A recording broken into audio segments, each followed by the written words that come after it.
for joining us and for joining this conversation and for sparing time.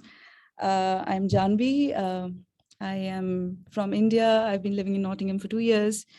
And I thought it would be fun to do this event with our lunch boxes.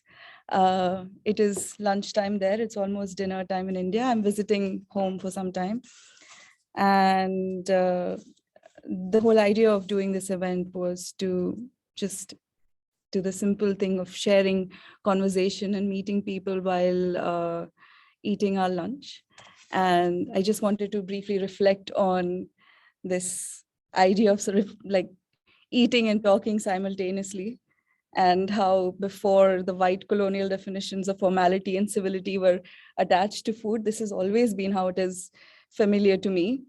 Lunches and dinners are loud, chaotic, slightly dysfunctional affair, but it's never quiet, it is never formal.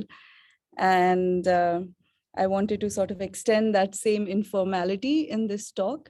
So if you hear something that is not very familiar to you, or if I mispronounce words, I tend to do that a lot. Or if you missed what I said, please feel free to interrupt, to ask questions, and to occupy the space and in this dialogue. I just wanted to briefly talk about my relationship with food. I'm not quite interested in the function of the food per se. Not that I don't eat, but I'm not a cook so much, and I'm not quite an enthusiastic eater even, unless it's ice cream. But I'm more interested in the stories around food, the anthropology around food, the culture around food, the history around food, and the fact that food brings people together. And food is for me a medium through which I meet people, through which I connect with people. That's how I've seen things around where I've grown up in India. And I started thinking about the history of food and its potential as an archive only after I moved to the UK, which was 2 years ago. And it started with me missing the taste of India. It started with me missing my mom's food and the flavor and the intimacy of eating together. And then it was about me sort of every day conveniently buying something that is frozen and then cooking myself something quickly, and then realizing that the conversations had shrunk so much that when I'm eating with a community, I'm talking about who made this? Where did this recipe come from? Where did my food migrate from? What is the history? Who makes it better? That's usually a conversation that goes on a lot at home. I made it better then, I made it better here. And also how it can be made differently and all that. But in the UK, my conversation around food, when I'm buying it, the mass-produced goods, the frozen goods, it's always about what brand and what price. And I started noticing this veritable distance and disconnect from the stories of food, from the history of food in the UK. Not that I don't cook there, but and not that I find it inconvenient to buy things. I'm not saying that's not ideal for me also, but it just got me reflecting. And my practice, which is broader than food, it is about maternal histories, it is about gendered histories, it is about using the broader implications of memory, how we remember things, how we misremember things, and noticing the gaps in history, noticing how little there is documented or noted about my grandmother's generation, for example. There are no photographs. There are barely any photographs, actually. The only time women were photographed in India was when it was weddings, or, when it was prospective weddings. And so I started feeling that complete lack of representation and accessibility to a certain generation of women. And my practice is an attempt to sort of fill that gap, to induce dialogue, to get people together, to reminisce, to misremember, to interpret those anecdotal histories and to reinvent it and reimagine it and perform it. That's what I do. It is an attempt to recreate an archive that I did not have when I was growing up, an archive that accommodates complex female characters like myself. But when I think about the history of women and the stories of my grandmother and that generation or before that, I invariably have to start thinking about kitchens. I don't even want to refer to it as a past event, actually. I feel like even presently, there are so many limitations and the gendered roles and gendered expectations that sort of tie a lot of lives, marginalized lives and women's lives in South Asia to the kitchen. And that's why it becomes a very important space for me. And, to think about how in a complex universe of a family, in a complex world of this patriarchal society, there exists this place, the kitchen, which is non-hierarchical because it is predominantly used and occupied by women. It is practical, it is intelligent, it is rational.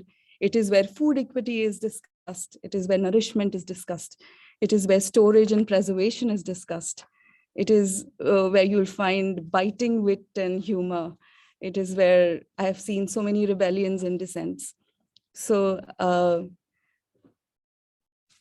of my broader practice, food and kitchen is a slice of it, and a very important slice, I must say. I extensively think about, because of the potential of food to evoke so many senses, so many sensorial things, like you eat, you taste, you smell. I think it evokes memories. And it is one of the reasons why I have recently started looking at food as a historical document. Can I please request some people to have the camera on? I just need to look at people. Sorry. Thank you. Sorry. It helps me talk. So yeah, I was just talking about the history of food and my interest in it. And when you think of history and how you encounter it in textbooks and otherwise, it is always, I think, the men's history that takes space. It is about the moments of power or the moments of profit or all that. But what about the insignificant, and what about the ordinary and all that? So I think I'm more interested not just in the history and factual things. I am more interested in how things are remembered. And I think there's a difference, because that's what memory tends to do. It plays tricks, and it sort of magnifies things, it exaggerates, it fictionalizes, it confines you, it entertains you, it performs for you. And I find it a very powerful tool in my practice, memory. And I've skipped so many things that I was going to say, but I will continue talking about this. But when I think of food and time and history, I also have to think about pickles. But before that, sorry, oral traditions and histories that I was discussing, the whole idea of memory and exaggeration. I think the most important part of performative storytelling associated with food is how it unifies and how there is a space of solidarity. And I wanted to share a clip of this organization that I sort of have been following for the past 2-3 years. It is the biggest repository of oral tradition that you can find in the world. It is called the Grindmill Song Project. It is from People's Archive of Rural India. It is a journalist called P. Sainath, who's working with farmers and the agrarian socio-political issues. And they've been going around collecting songs around food and harvest, and songs around making and cooking and these long process-based making. And they're usually songs about women. They may not be always sung by women, but they're about them. And I recently discovered it, and I've been fascinated. So for the lack of not having my own songs recorded from my grandmother who's no longer around. I wanted to give a glimpse of this world to you, so that you are sort of familiarized with the sounds and the phonetics and the language and the dialects of where I come from. But of course, these are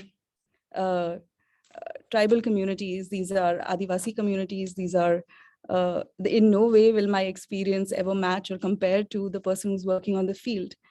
But I wanted to introduce it anyway, and then sort of come to the performative storytelling that I find within my own cosmology and the similarities there. So tell me if this is working, and tell me if I'm going too fast. I tend to do that. Sorry.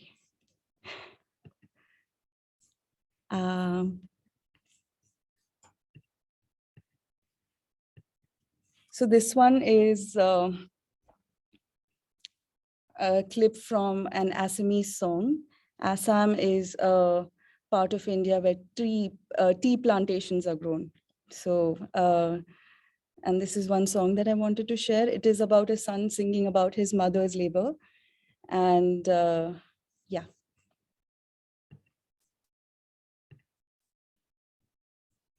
Tell me if it is audible. Is it audible? Not at the moment. No? How about now? Yes, that works.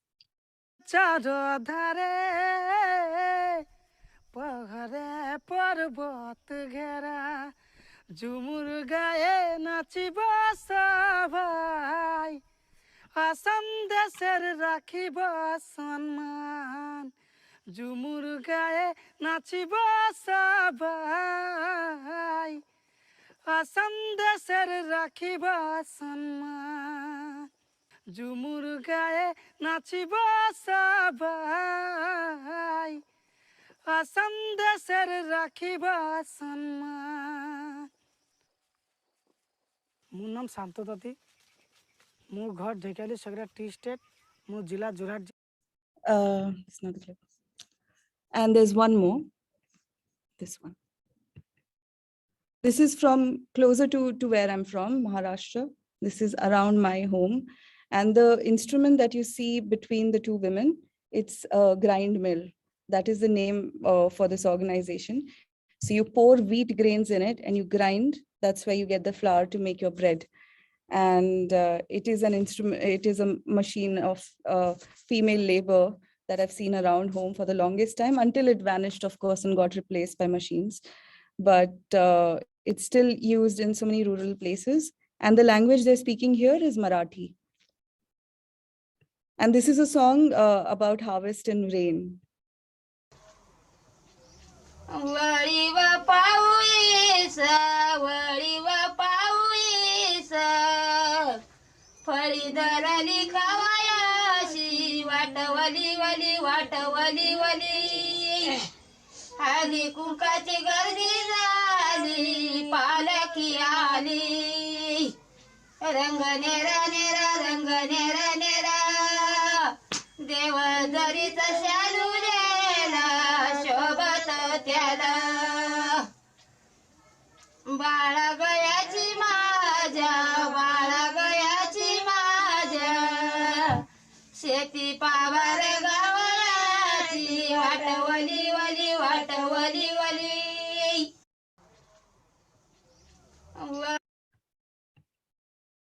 So the reason why I wanted to share it is because a lot of cooking here requires these long process-based foods, and Indians are boastful of it. They're boastful of the fact that the spices are ground at home or the flour is made at home. And I don't want to romanticize that because it's unpaid female labor. But for somebody who's seeking those stories and who's trying to find anecdotes of the lives of the women whose lives were tied around these activities, with hesitation, I start looking at these long process-based stories, because it would require a lot of physical labor. It would require getting help. It would require people coming together to create things. And that's where these songs would be sung. And sometimes I think it would be for an ideal passing of time, Sometimes I think these songs and these oral traditions were the only way to communicate things that were difficult to otherwise speak, things of taboo, things of trauma. And sometimes I feel these songs are entertainment, but whatever it was, in whatever form that it existed and still exists outside. But for me, this tradition sort of ended with my grandmother's generation, and I've witnessed it closely. And I remember they would have songs for everything. Sometimes I think they would make it up right then when they were performing it. But it was still it's still such a vivid memory for me, because it would bring people together. You hear somebody singing something and performing a story, you immediately have listeners, and you immediately have an audience coming together and wanting to listen. And that itself it's such a powerful thing if you think about it. So these are the kind of things that I'm interested in around food. The fact that it has so much tied to it, that it has histories and cosmologies and cultures tied to it. And also, I think this would be a right time to talk about migrations of food in the context of the migrations of married women. I think the biggest migration that happens in my country is the migration of married women. And if you are familiar with the geography, you would know that it's a big country. There are different states, and every state and every region has their own flavors, their own distinct identities that is usually expressed via food. And of course, language and songs, but food, predominantly food. The pickles that are made in North India are far different from the pickles that are made in the South, and all that. So I feel like the fact that there were so many activities that were tied around women, and the women would come from different places. There was a shuffling of cultures that would take place. That was fascinating for me. So like I was talking about how while things are made and while things are consumed, there would be conversations about where this has come from and where it is going. And for somebody who's recently just started digging into this world of food history, I feel like I've already lost so much because I've lost that generation. So my practice is also reinventing and positioning my own complexities in between that past as it is remembered and as I project it in my work. And that is important, I think, for me to do, to sort of introduce my own contemporary conflicts in things. Like I hesitate a lot when I think of domesticity. And I hesitate a lot when I sort of try and speak about women's histories, because I don't agree with a lot of things. But despite the structures that people were sort of confined to, there were still so many rebellions that would happen. There were still so many dissents that would happen in the smallest way possible. So, for example, my maternal grandmother's world, there would be nothing that would go waste. And that would be how things are for her. Nothing that is come in the house or grown in the house or that can be repaired or mended would ever be discarded. There would be no dustbin because there would be a way to sort of use everything. And she was good at craft. She was good at sort of inventing ways to make things work till they're completely not usable. And that itself, I think, is an interesting thing. The fact that you're so closely tied with your immediate biodiversities, that you have such a constant exchange with the garden around you. The fact that you have so much growing, and that's the project that I did with Natifa. It was called Angna, and it was a reflection on this very intimate relationship between food, body, and the kitchen garden that is grown outside. And the simple fact that you're eating something that you did not buy, I think that is so powerful, and that is so common as a ritual, followed because it has been happening, followed because people do it and people have been continuing to do it. But if you think about these smaller rebellions, and if you think about these dissents, I think that's where my interests sort of broaden. that when I look at these smaller things, I can find traces of, like Rebecca said, local can be eventually global. And these transactions are worth noticing, and these transactions are worth talking about. The transactions between body and food and the immediate biodiversity. And that's what I sort of found, and I'm digressing and circling around. But now I'll talk about pickles, which is why we are here. Please tell me if I'm going too fast and if you want me to sort of slow down, and if you're able to, if I'm a bit too scattered. But yeah, when you think about time-based cooking, pickles come to mind. It is not just because of the fact that it requires many steps to make it, but also the fact that it can be stored for a long time. And I want to pause here a minute. And to those who don't know, pickles are a different phenomena in India if you compare it to the West. It is not raw vegetables in vinegar. It is an elaborate ways of preserving literally anything. It could be, I've seen prawn pickles, I've seen fish pickles. I don't know how miraculously they managed to preserve things without fridge, but it lasts. And you'll find the most odd kind of pickles. The oddest one I've ever had is a jackfruit pickle. And I was so convinced that it is chicken meat, but it was a fruit, and it had been cooked in that way. And that's what pickles are. And to describe the taste to you, I wanted to share the small anecdote.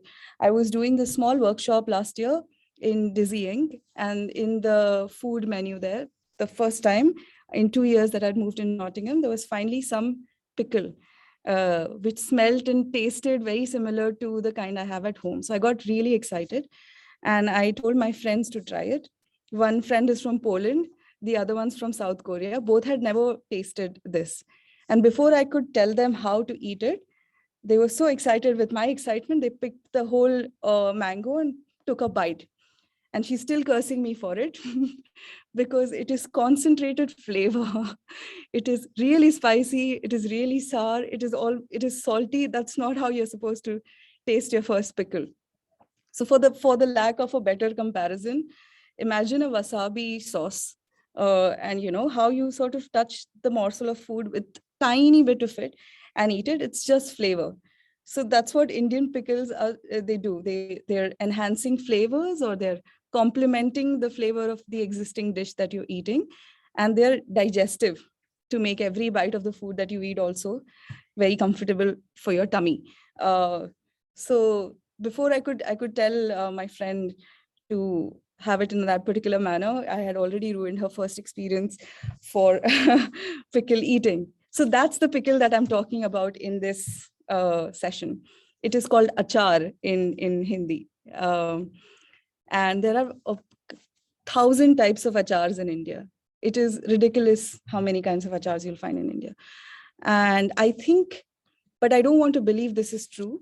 But when I was researching about it, I found out that they started making achars because it was a way to preserve food when men went to war, so that for months when they would be traveling, they would have something that would be edible and they could eat.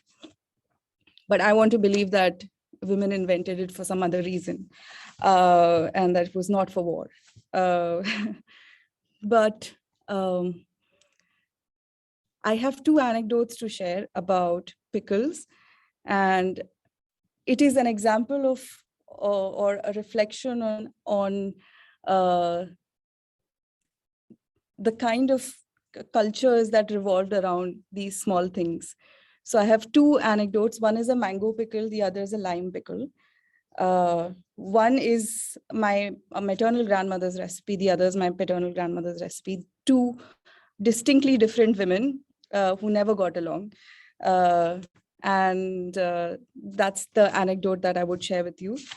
And I have missed a lot of things that I was going to say, but never mind. So the first one is the case of flooded mangoes. So my maternal grandmother lived in this small little town in Maharashtra. It is a rural home. There's a well there that had a 100-year-old tortoise living inside. there was a huge mango tree that was a multi-purpose mango tree. It was a tree house for us kids. It was the place that clothes were dried on. There was a swing there. It was a multi-purpose tree, like any tree in any ordinary garden. And it was a mango tree, and the most delicious mango that I've ever eaten, because it was a hybrid of two species of mangoes. So it was an Alfonso mango and a Dasheri, which are two different species of mango. It was a mix of that, and it was a beautiful flavor. It was red inside, it was gorgeous. But it was a very moody tree. So like every year when we would expect the fruit to come, and when you're expecting it the most and you've boasted about it, it would decide to not bloom at all. So, and it was doing that a lot to the family, who would be like, this year we would have mangoes for you, but no. And after 3 or 4 consecutive years of disappointment, finally this one time, this tree decides to fruit. And how? There's an abundance of mangoes. And my grandmother, who has 6 kids and 100 chores, is fed up of it, because she doesn't want to waste. And that's her ideology in life, to not waste things. So what do you do with these flooding mangoes, who are so precious and delicious that you can't let them rot? So they would be plucked early, and then it would be an activity for us children to go around distributing the mangoes to the whole town. So it would be to the friends, the family, the people we barely know, the people we don't like. We would knock all doors and we would give them mangoes, because we can't waste them. And yet there were still so many of them left. And I remember this story distinctly, because that's when I realized that she doesn't like doing this. She very begrudgingly then decided to make it into a pickle. And the process involved using this machine called sarota, which is like this mango cutter machine that requires you to hold it with both your feet, use both your hands, and like use your whole body to cut the mango. So she painstakingly cut like hundreds of mangoes like that, and made the recipes and like put them in the kitchen on the terrace. Now, another activity for the kids, us, was to make sure that the birds or the monkeys don't eat it when it's drying on the terrace. And I remember this because my grandmother and most women in that generation are sort of expected to be docile and timid. And docility and timidity is considered to be a virtue. And that's how you've always seen them. Like, they're expected to be quiet, they're expected to be like, composed and graceful and all that. But I remember that day when I was sitting on the terrace with a stick, hot boiling summer, and I'm sitting there with a stick to guard the pickle jars. And my grandmother comes and joins me, and she started telling me a story of when she was a child and a monkey came and tried to steal the thing. And she got into a fight with the monkey. And that visual is so clear in my head, the way she described it. She was picked up with her pigtails and she got into like a fist fight with a monkey. And I couldn't imagine that that's my grandmother, the poised, graceful, beautiful woman who's always perfect in every ways. And these are the kind of stories that I want to sort of seek and like sort of induce dialogues and get people to talk. And if you look at, like, because of the historical silencing of women, I think there are archives of unsaid things. And if you create an environment safe enough, if you create an environment trusting enough, the kind of stories that you would find of them, the kind of identities that you would know about them would be something that every generation of women would want. I want that representation to grow up with, that wildness, that anger, or that rage, or that, all those complexities of a female character that is usually overlooked. So anyway, that mango pickle. And then it was finally made, and it was made with jaggery. And that was the first time I'd seen the process of it being made. And that is the story of the case of flooded mangoes.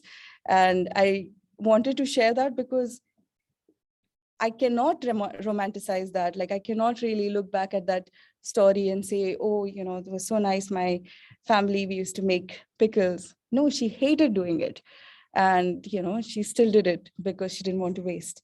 And so when I eat a mango pickle today, I am reminded not just of my grandmother, I'm reminded of all those rituals of community, of service, of not wasting, of sitting in the sun, of the monkey fight, and of those, those things that are so lost today. So, and the fact that the pickles have a tendency to last. And that was my one anecdote about the mango pickle. And the other one is a lime pickle, which is my dad's mother. A very different woman compared to my maternal. My God, this is recorded. But she would make lime pickles, 4 ingredients, hassle-free cooking. Just slice it into 4. I have recipes that I can share, but you can slice it into 4, stuff it with spices, no oil, and somehow miraculously the lime itself has preservative properties, so it would last. But the process of making those lime pickles would be, you make it, leave it for 2 years, come back, stir it, shift it in another jar, leave it for 2 years. So when it's finally ready to be eaten, it's already been 5 to 6 years. And it was so elaborate and something so enigmatic that half my childhood went into waiting for this pickle to be ready for me to eat it. And it was done very differently to the other story, because here she was doing it boastfully. She relished the role of being the best lemon pickle maker in the town. And it would not just be made for the family. There would be like 15 jars of lime pickles lined up in the terrace that you have to guard every day, because it has to be distributed to that many people so that everyone can come and compliment her about the pickle that she's made. But she passed like a decade ago, and that pickle still exists.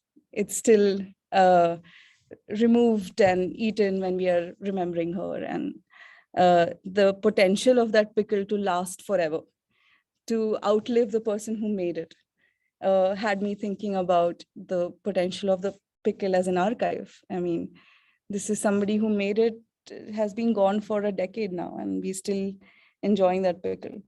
So the potential of having, say, for example, my mom, or the people that I'm attached to, or the people that I'm already nostalgic about, I keep insisting that my mom makes me different kinds of pickles, and this is what I wanted to sort of share. The current variety of pickles at my home. So, is it visible? Do I move this aside? Yes, we can see. This is a green chili pickle. This is a gooseberry pickle, which is also what I'm eating right now with my aloo paratha. This is a sweet lime pickle. This is elephant yam pickle. Oh, I'm not a big fan. And the left is a mango pickle. These are the current varieties of pickle in my home. All have been home cooked. None of them have been cooked by my mom, who doesn't have time. But we've sourced it from different relatives. People have come and given it to us. Yeah, so I've been talking continuously. Is that too fast?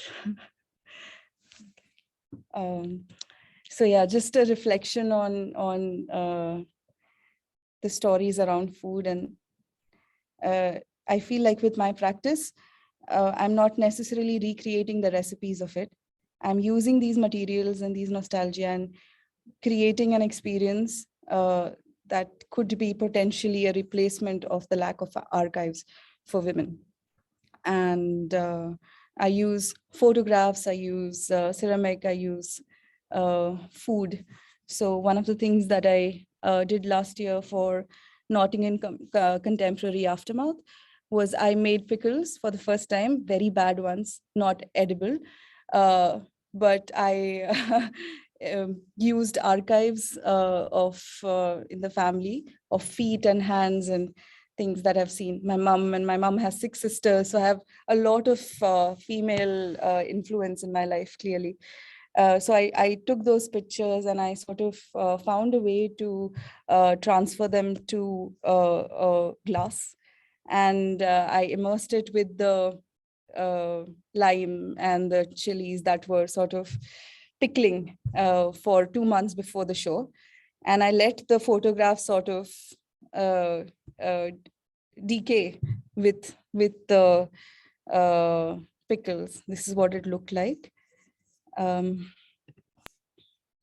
intention behind doing that was to, again, remember using the material, the context, the trigger that reminds you of it, and then to experience it with the smell and the citrus smell of lemon and the mustard oil and all that. And this is how it became eventually. I left the jars open. They're not supposed to be open when you're pickling them. So clearly it was not edible, but I wanted the smell to be a part of the show. And I wanted the photos to be seen in between the pickle. And I thought that's the way to sort of remember this whole process of making and all that. And I've been experimenting with photographs and different material. Like this is a photograph of me and my grandmother, and it's been projected on rice. And I find these associations that remind me of my maternals and that remind me. And I feel like right now the practice is about me and my family history. But eventually I want to use this collaborative autoethnography to then eventually also seek and find stories about other communities where can induce dialogues, can anecdotal histories be considered relevant historical documents. I think they should be. I think fictions are important. I think inaccuracies in histories are important. I think the social variables that make you forget or make you remember differently or exaggerate in your head are actually important ways to understand history and to be more inclusive of marginalized population in history. So, what was I saying? Yeah. How much time do I have? Okay. So yeah, we have about 5 minutes left, Janhavi, but we Oh, yeah. can go over slightly, but like in terms of hearing from others as well. Yeah, I'll just finish. I'll just immediately finish. I wanted to share this one, which is, I call it a museum of maternal things. Most of the things that you see on the screen, will I make this go away? Have been in my family for the longest time. This one, for example, here, it is 250-ish years old. This is a coconut grater. This burnt thing is used for tadka. So I've been looking at ordinary objects at home and rethinking what is considered important and what is not. Why should museums, like, do I want my history to be in a mantle and on a glass shelf and like hidden away in this rigid manner that museums do? I like encountering history in personal spaces like home, especially when it is histories that I am interested in. So this was that idea. And the last sort of thought that I wanted to share with you was this first project that I'd done when I moved to Nottingham. It is called Residue. I started looking at the food that is remaining on a plate, what is eaten, what is not finished, what people pick out, what people don't like, how they eat, the patterns of the fingers that are left on the plate. And then I exaggerated it, of course, what happens when you find hair in your food. And I had this conversation with my batchmates and everyone was like, "Ooh, though, that's gross." But I said, depends on whose hair. I mean, if it is somebody, like if it is my mom whose hair has come in my food, I would remove it. I think I would find it endearing even. So those kind of conversations, what is abject and what is not, what can remnants in a plate be considered historical documents? Well, that was the intention of this work, and I will stop.